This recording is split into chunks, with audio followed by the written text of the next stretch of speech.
This mic should be working all right. I think it works better than the lav mic. I think. I don't know yet though. With the headphones, it sounds pretty good. And it has this cool function where you can be like, echo, hello. Up next to the plate is Mike Piazza. Little Kung Pao reference for those that don't know. But yeah, I don't really understand why people, well, I guess I do understand, but it's just not for me to jump ship, you know, switch camera brands.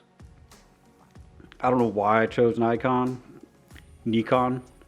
to begin with, but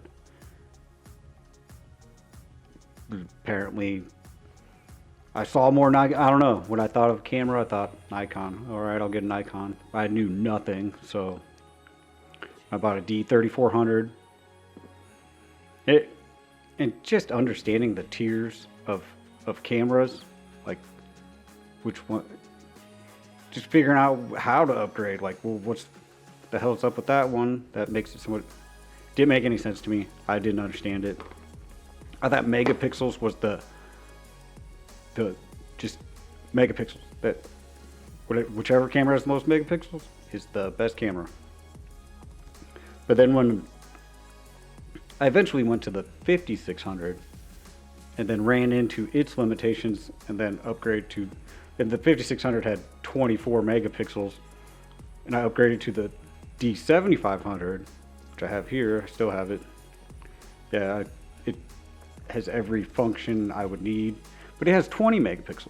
Like, I went down 4 megapixels when I upgraded. So what's going on here? But basically, as far as I can tell, with the exception of just functionality limitations, like the D5600 did not have high-speed sync. That bothered the hell out of me. And so there was a reason to upgrade, you know. They walled off functionality,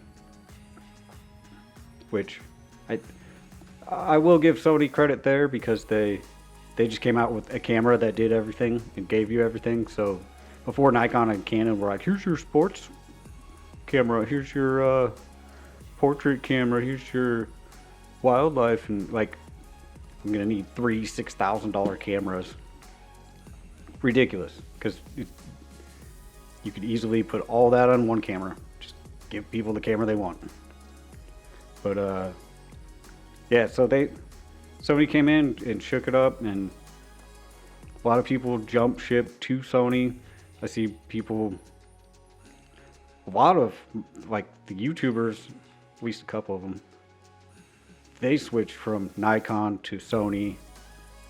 And I just feel like, first off, I'm invested in it. I know how the ins and outs of Nikon camera. Like, I can pick up any Nikon and know how to use it. I think their lenses are the best. And I kind of like shooting with the people that are, you know, behind, if not last. And I'm not going to bring up Panasonic, Fuji, Olympus, that stuff, because I don't even know anyone that shoots those. But as far as the main three, if you will, yeah, brand loyalty, you know. I'll stick with them. I'll commit to them. I'll be there for the ups and the downs. And I like shooting from you know, if you got the best system out there, like, what's your excuse? If I produce something better with the shittier system, like, what's going on? You must really suck. I don't know. But I did love the 5600, like, entry level beginner cam, like, you know, I'm taking some awesome pictures because I had good glass. I bought good lenses because I started out doing a lot of concert photography, and I'm like, man, I need a shutter speed. How can I do it? I got a bunch of prime lenses, now I don't like shooting anything that isn't 1.8 or 2.8.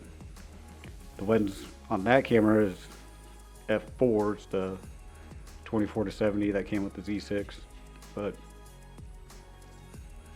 as soon as the light goes away, that f4, man, I can feel that dragging me down.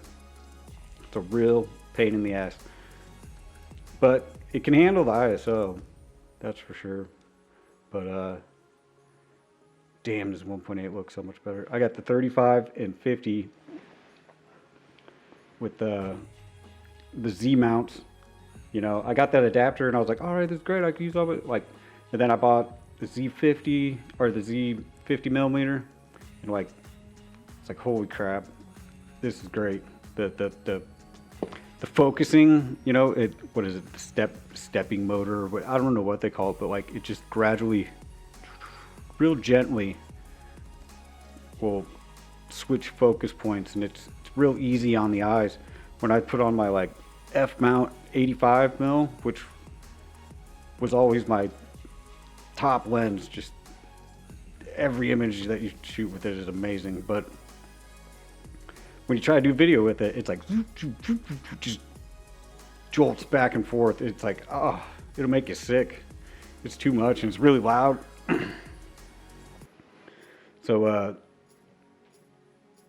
yeah. And Nikon's got the Z9, you know, you don't ever wish the destruction of the competitor, because the consumer will always win. Like, they got to compete with each other. I really hope Nikon can pull something together, because they're in critical condition. They are in the ICU, and God, did they keep, like, the D6.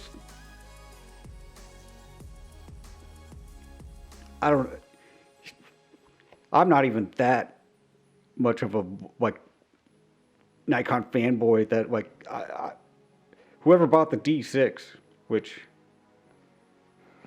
I don't know how you justify that price point, like $6,500 for, I don't even know, like nothing impressive going on there as far as I'm concerned. And it's a DSLR. I resisted mirrorless for as long as I could, but once I got a mirrorless, I started doing video. I avoided video like the plague, because if you try to do video on a Nikon DSLR, garbage. It's not possible. Unless you just set a focus point and never touch it, just let it. You put it on a tripod, and nothing but dear God, the live mode is trash. It is god awful. But the mirrorless works great. The autofocus, awesome. I couldn't be happier with it. What are you talking about, Nikon? Cameras? Yeah. That stupid shit. I don't shoot from Nikon, I don't shoot. Okay. That's what you sound like.